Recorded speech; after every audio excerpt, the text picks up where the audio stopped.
जय श्री श्याम। जयपुर के railway station के पास एक अपाहिज भिखारी रहता था। उसका नाम था रमेश।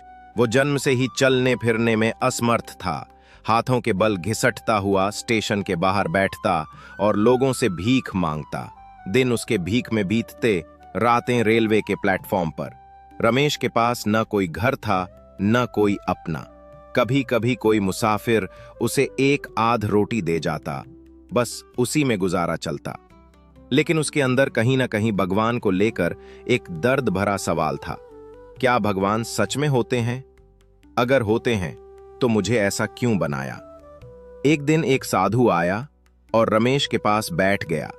बिना कुछ कहे उसने रमेश को एक रोटी दी और बोला, बेटा, खाटू श्याम के दरबार में सब बदलता है।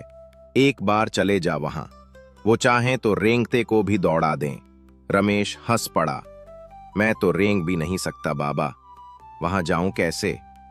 साधु मुस्कुराकर बोला, बाबा जिसे बुलाते हैं उसे रास्ता नहीं ढूंढना पड़ता, रास्ता उसे ढूंढ लेता है।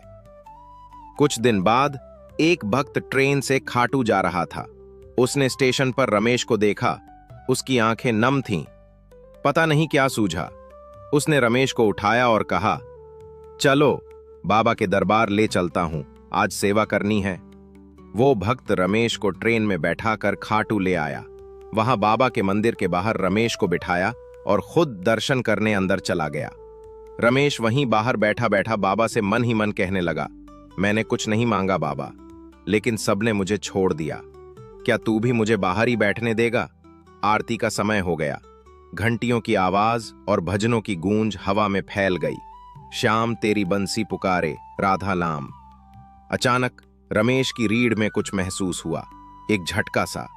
उसके पैर में हलचल हुई। वो डर गया। उसने हाथ से अपनी टांग को छुआ। टांग में कंपन था। वो जोर से चीखा, बाबा। भीड़ उसकी ओर देखने लगी।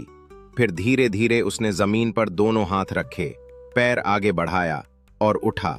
हाँ, रमेश पहली बार जिंदगी में खड़ा हुआ था। वो दौड़ते हुए बाबा के मंदिर के अंदर गया।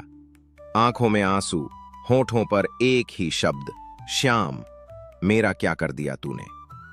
उस दिन के बाद रमेश ने भीख मांगना छोड़ दिया।